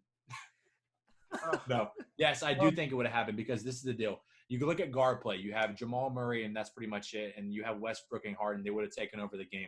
It doesn't matter. The pace they would have played at versus that game. Jokic, his biggest flaw has always been if you slow down the game and Jokic dominates in the paint, yes, the Nuggets are going to win. And they've had decent guard play to back it up. but Jokic cannot play a high tempo game. You've seen him. He's always been a bigger guy. He's Kevin Love. He's Timberwolves Kevin Love. Fatter, good, a little more presence in the paint, and can pass a little bit better. But that's it. Like, you're going to tell me Jokic is going to – and Jokic would have played probably in that series. Jokic would have probably played 28 minutes a game. What type of defense is Houston playing? Doesn't matter. It doesn't matter what defense wins games, wins championships. It does. It wins championships, but it doesn't win first-round series against the fucking Nuggets. I know why Derek asked that question. I understand why you're saying that, Mr. Celtics, but listen. No, I'm not even talking about my Celtics right now. I know, but listen. Those defenses we play, I'm not even talking about them right now. It's all opinion, but all I'm saying is this. They would have even if Jokic wouldn't have been able to stay on the court that long, probably max 30 minutes, and when they would have played, when he would have been on the court, they would have let him get his. And that's it. They would have let him get his. I think people sleep on how Michael Porter was actually. Think about it on the offensive ball. Who is Jokic guarding? Who's Jokic guarding? PJ Tucker. That's why I'm asking you that. But Jokic is coming. Okay. For instance, so matchup. If he's guarding PJ Tucker, where does PJ? Does PJ Tucker? Have you ever seen PJ Tucker post up in the paint? No, he's on the wing. So if Jokic is on the wing. Jokic on the wing, and you have, if Jokic is in the corner with PJ Tucker, and you have James Harden and Westbrook on the wings, who's in the lane? And who's going to win that match? Tell me this: who can't James Harden and Westbrook not get past? Yeah, I have to agree with Parker. I would think the Rockets would win that one too, man. Like, hands down. Yeah. Just because of the experience. Yeah, the experience is there. Okay, so I know they have them on speed. I get that. But I don't see they can't defend pretty much anything. Why they would just outscore them. They would just outscore. Correct. That's always been that's the philosophy. I don't think that always works. Like, it works. It doesn't always work, and they weren't going to win a championship, but they were going to beat the Nuggets. The Nuggets don't have good enough guard play. I can't disagree with you on that. Don't get me wrong. Roster. If they would have played the Lakers or the Clippers in a 7-game series, they would have lost. But anyone in the West, they wouldn't have gone past 5. Okay, well, maybe 6. No, the Rockets would not have been able to get against the Lakers. No. I'm not going to argue that, but I will argue this: Rockets would have. I think Rockets were the 3rd best team in the West this year. Rockets, they would be my second favorite to win the championship. The Rockets. Really? Yep. My guy. I'm a Rockets. I like the Rockets. I feel like, the Rockets are good. They got just as much of a chance as. I like them. I like the Rockets. I like James them, but both LA teams were definitely. I'm not getting on another podcast unless Joel's on it. Okay. But the Lakers, though. All right. Yes. I'm pro LeBron. I'm wherever he at. I think they're gonna win. I think wherever LeBron is, they definitely have a chance to win. And they're gonna win. Hold up, I want to ask Joel this before, because I'm gonna have to hop off pretty soon here. So I'd like to ask Joel this question real quick, because I think this is an important question to ask. Because first of all, his brother played with LeBron, won championships with LeBron. If anyone is going to answer this question and be the most knowledgeable, especially in our group, Joel, who's the GOAT? Who between LeBron and Jordan, who's better? Jordan, man. Just looking at look, y'all heard it here, folks. LeBron is a great guy, man. LeBron is a great guy. He always will speak to me. He'd always come up and shake my hand out of nowhere. I was like, oh shit, he surprised me. He's like, oh yeah, what's up, LeBron? You know LeBron? Yeah, I know LeBron. And Michael Jordan, man, because I want to be like Mike. Sometimes I dream. I thought about that, bro. The song that he had. Bro, about how hard that song was. Joel, that song was good, man. First of all, Joel hit that shit right there. He did. Damn, son. About how he did that song, like the lyrics. Like, damn, sometimes I dream that he is me. Yeah. He is everything I dream to be. Hey, let's not Damn. Hey, I just by the way, I just emailed ESPN. Joel Bosh, brother of Chris Bosh, says Michael's the best. We're getting content here. No, I'm just playing. No slight to LeBron. LeBron is LeBron, man. LeBron is a great player. He's a great guy. But Michael Jordan, you know, I mean, LeBron looking at it. Yeah, LeBron is the best of this era. Yeah, Jordan's like a scorer. Besides James Harden. Jordan's a pure scorer. He's smaller. He was smaller. He was a pure scorer. He could jump out of the gym. He could score. He's like dominant. You know, the thing that I think separates him is that Jordan was like everybody. The thing that everybody said, Jordan wanted the ball. He wanted the last shot. He wants to take over the game. Mm-hmm. He wants to be the champion. He wants to be the hero. Yep. You know, I think that trait, you know, is defined. It's a little bit. He has that. It's a little bit stronger than LeBron's is. LeBron's a great guy, though. He's a great guy. Yeah, I think he's awesome. He's the best player right now. Yeah, I would hate to guard LeBron James. Like he's 6'9", point guard, 260 pounds, 270 pounds. I can't even imagine that. You're a muscle. I'm 5'8", 5'9". There's no way in hell. There's no way in hell. He's probably a better all-around player. Bro, that'd be Isaiah Thomas, Celtics. Isaiah Thomas guarding LeBron, bro. Yeah. Muggsy Bogues out there guarding LeBron. Robinson, you know, hey. Oh God. One time when I was in Beijing, a story about LeBron. I was in Beijing hanging out with those guys, and they like played cards and talked crap until 5, 6 in the morning. And I'm tired. I'm like, man, you guys are crazy. I'm tired. I'm going to bed. I went to bed, and they were up before me, eating breakfast, shooting around and all that stuff. But one time, I came out of the room, and we're in the hotel, and I'm walking down the hallway, and LeBron comes out of a room, and he's walking down the hallway, and it's just us two in the hallway. It's usually like a whole thing around LeBron, like you can't really go get close to him, you know, without going through 2 or 3 people. And it was like we were the only two in the hallway, and we were walking towards each other. I was like, oh shit, LeBron, we're about to pass each other. Like I'm saying this to myself, like, oh yeah, I'm about to say what's up to him, like, you know what I mean? Yeah. We gonna get my dap in, you know, whatever. And now we're walking toward, we're getting closer and closer, and I'm starting to kind of get nervous a little bit. And he takes off running directly towards me, full speed. And I'm like, oh shit. And I start kind of like bagging, like, okay, what in the hell? And then at this time, I weighed like 200 pounds, right? I'm like 190 now, but he swoops me up and throws me over his shoulder, dude, and starts running with me down the hallway. And I'm like, what the fuck is happening? You know what I'm saying? And he's like running, like, running. And then he kind of just throws me to the side and keeps running down the hallway. And then I was like, the fuck was that? You know what I mean? Like, picked you up like a kid. Bro, that's an out of body. Like, I don't care. You know what I'm saying?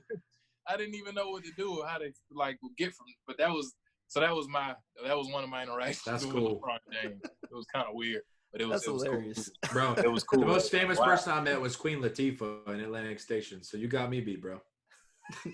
Yeah. Queen is great. Queen Latifah, she got me my first job. I live in Atlanta now. She got me my first job in Atlanta. How about that? That's awesome. Dope. I also met Chipper Jones. I can't really say that, but I did see Queen Latifah in a freaking Mercedes, and I was just like, Queen. She's like, what's up, baby? And I was like, I don't know, bro. I didn't really even know her that well. I was like 14, and I just saw Bring the House Down with, and I was like, oh shit. That's not what you don't see that movie? Steve Martin. That's not where you know. That's not where you know her from, though, right? No, dude. Okay. Right. First of all, I'm just making sure, man. Derek, let me hold up. Derek, look at me. Where do you think I know Queen Latifah from, bro? Come on, it's Bring the House Down. I'm like 22. I'm a white male. You didn't meet her on Punk'd? No. Hey, what? I'm sure With you got that before. with Ashton He kinda Kutcher? look like Ashton Kutcher. Bro, dude, he's not. I thought He's he was not. Ashton Kutcher for a second. I ain't gonna lie. Dude, you know what's crazy? I get that all the time, especially when I wear a hat. Joel, dude. Look First of all, exactly let me like tell you, Ashton y'all. I love Joel. I'm gonna vouch for Joel. This man likes the Rockets. Tells me I look like a celebrity. I mean, my guy. That's funny. Oh my God, man, No. that's hilarious. So, Well, Dwayne, you got another. I will say this. I do have to run a little bit. And I'm sure y'all got some stuff to do. So you got another question for us? So we gotta wrap this up. man, absolutely. Wow. I guess there was so many. We got so off topic, guys. We are sorry. I know we did. It was good. But look, we got a special guest in the house. Wherever he wants to take it, we take it. Yeah. We take it, and we just gotta go with the guest, man, the man of the hour. You know what I mean? So I guess I'll ask this because I was gonna ask Joel a segue question, and this is the perfect way to ask that. So we saw where there was some interaction between MJ and a young up and coming in your face Kobe Bryant. And what I want to ask Joel, but this is going to tie into a question I asked, but I specifically wanted to ask Joel here. We talk about Mount Rushmores of NBA players all the time. And rest in peace to Mr. Bryant, because it seems like now, when they say that saying, you never know what you got until it's gone. Now, see, before Kobe's recent passing, everybody talked about their Mount Rushmores, and everybody seemed to leave Mr. Bryant out of their Mount Rushmore because of Jordan and the mirror image of these two individuals. So we saw in this documentary where Jordan really, he thought of Kobe, but he didn't think too highly of Kobe at that time just yet, and referred to him as that little Laker boy. Now, I want to know, guys, this is for Parker and Derek. I asked you two, did Jordan see a mirror image of himself in a young Kobe Bryant at that time? But where I would ask Joel is, Joel, who exactly is in your Mount Rushmore of all-time NBA players? Michael Jordan, Kobe Bryant, Shaquille O'Neal, Chris Bosh, and that's 4, right? Mount Rushmore. That's 4. Oh, I was thinking the top 5. Okay, I'm just trying to think of a starting 5, but that's okay. That's Give him. Well, go starting 5. I don't want to. I didn't mean to cut you out. That's fine. No. Give me 5. Give me another one for fun. I would have to say, man, for fun. It's tough. I don't even know anymore now. I mean, you had the Mount Rushmore, it's 4 heads, but I just have to stick. I'm gonna stick with those. What we say: Kobe Bryant, Michael Jordan. It's the starting 5. I would say Kobe Bryant, Michael Jordan, Shaquille O'Neal. Starting 5, I'll take my brother out of there. Tim Duncan, and I don't know, a good guard. I can't even think, there's so many good guards I could just name, but I would just stick with those. I just stick with those I just named. Good. That's a good list. Yeah, that is really good. I will say, I always think I think it's hard to go Mount Rushmore versus starting. Like my starting 5, if I'm going guard to center, I would go different than my Mount Rushmore of best players. You know what I mean? Yeah. Because I think but I'll name mine real quick and then talk about Kobe for a second. But Mount Rushmore to me as just top 4 players ever. Non-bias, Kobe, Michael, LeBron. Oh yeah, LeBron. Yeah, I forgot about it. Yeah. Kobe, Michael, LeBron. And then I think I would go, believe it or not, I'd probably put Magic there. Now, if I'm going top 5 of all time, just from 1 through 5, I'm going Magic, Jordan, LeBron. I'm probably going Duncan at my 4, and I'm going Olajuwon at my 5.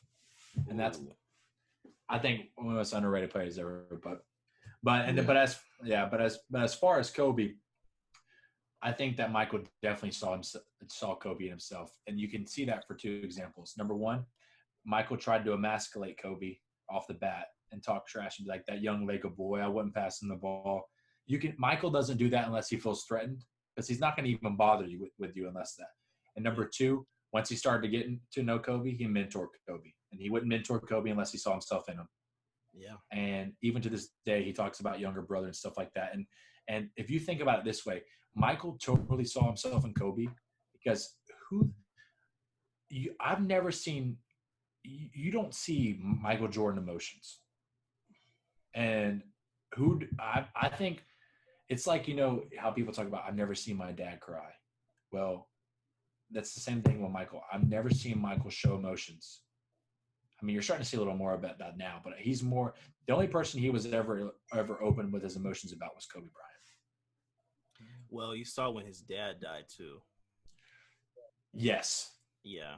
Yes. I think there's only been a few times but like it took his father and then Kobe Bryant for that man to see that man cry. Like, what I mean? When he won the first championship, he cried.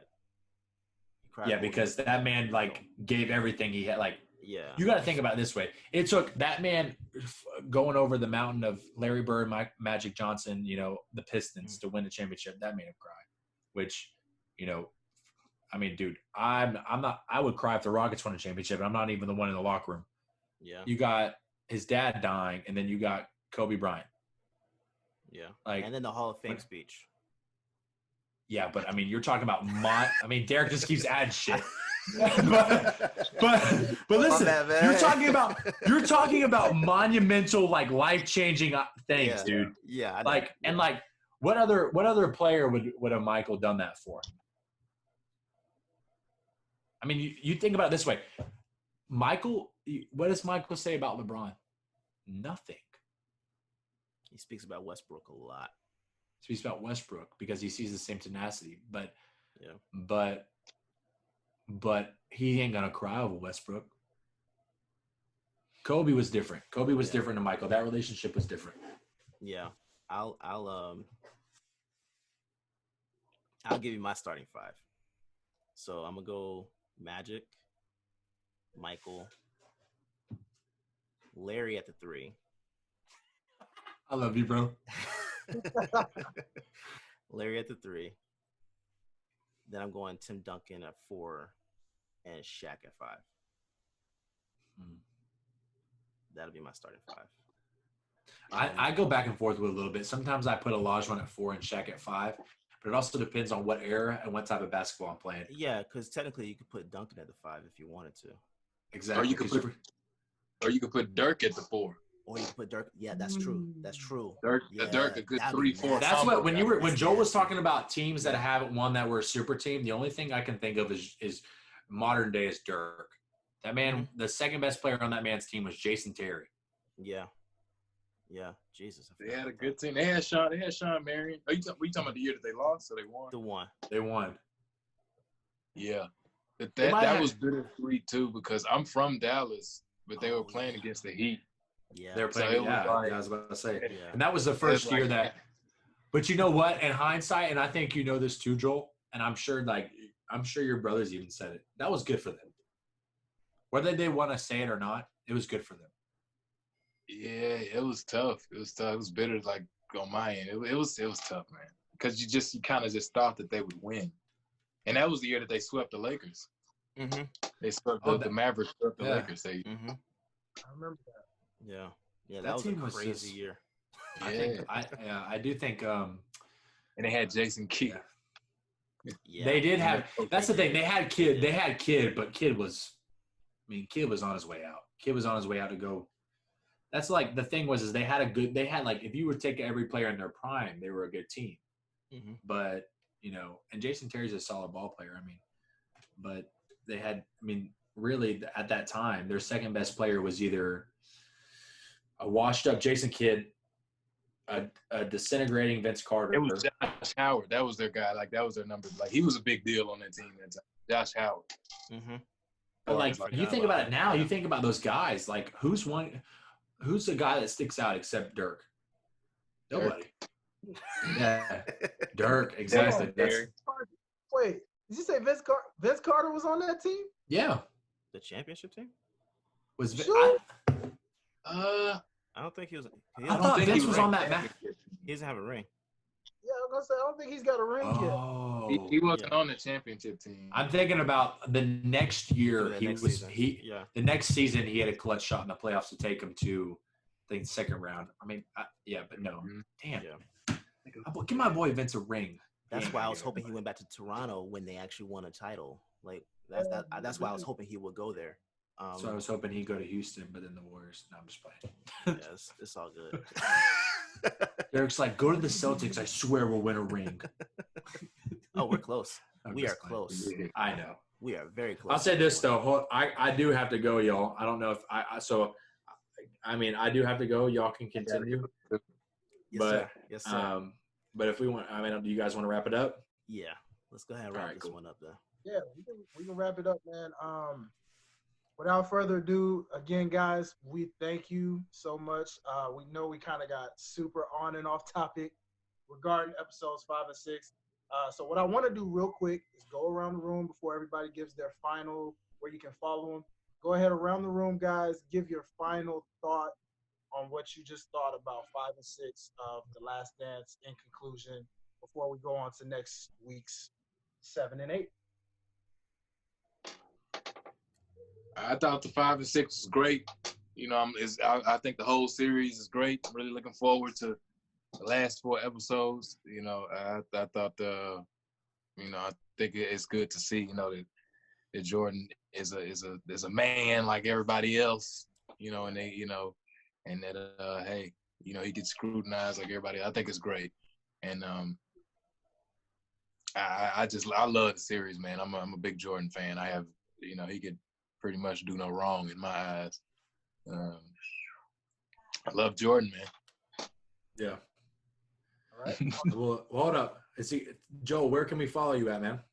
Oh yeah, you can follow me on Instagram. My Instagram is Joel Bosh, JoelBosh. Same thing on Facebook. You can pretty much look me up on everything, man. I'm on all social sites. Joel Bosh on Instagram. Check me out. All right. He's getting my damn follow because he backed my Rockets. That's all I know. What's yours? I gotta follow everybody on here. Oh, absolutely. I know. I'll say my takeaway before I get to my @ name. My takeaway was, I think this is the first episode as far as 5 and 6 that, we've continued to see Jordan rise on that pedestal. But I think it was the first time we could see Jordan as an actual human and feel those emotions of being overwhelmed and stressed and just wanting to get out of the limelight. So I thought this was cool. I'm really excited to see the next couple of episodes, and sad that it's going to end here. And we only got 2 more weekends of this thing. So, yeah. But yeah, it's always a pleasure with you guys, man. I love talking to y'all, and especially with Joel on the thing now. It's been awesome, and y'all need to follow me at Twitter, Instagram, Facebook. It's always at Parker Gailey, and then my last name's Gailey. So that's it. But yeah, it's been good talking to y'all. I always enjoy this. I know we go on rants, but it's always good content for sure. Oh, most definitely. I think just like you guys said, it was amazing seeing the human Michael Jordan instead of just the basketball god. I loved seeing that. And it just makes me have more respect for him and for those teams, to be honest. What they were able to accomplish. 3-peats are not that's not an easy thing to do. So that's and they did too. So yeah, I have nothing but respect for them. And you can follow me on at Derek_OTS, and then also with OTS Guys at OTS Guys. All right. Well, as you guys know, this was definitely a phenomenal series. It just gets better and better by the week. Like these gentlemen, I definitely cannot wait for these final 4 episodes. Can't wait to share our thoughts and opinions. So be sure you tune in to the Sideline Guys next time, because we're definitely going to review 7 and 8 and then 9 and 10. And we're going to keep you guys going with a full overview. And as always, I'm your host, Dwayne Dickey. You can follow me on Facebook, Dwayne Dickey. Follow me on Instagram, Highlight Life, HILITE Life. Same thing with Twitter. And, check out this fun show called Life's a Bosh podcast if you guys were once wrestling fans back in the day.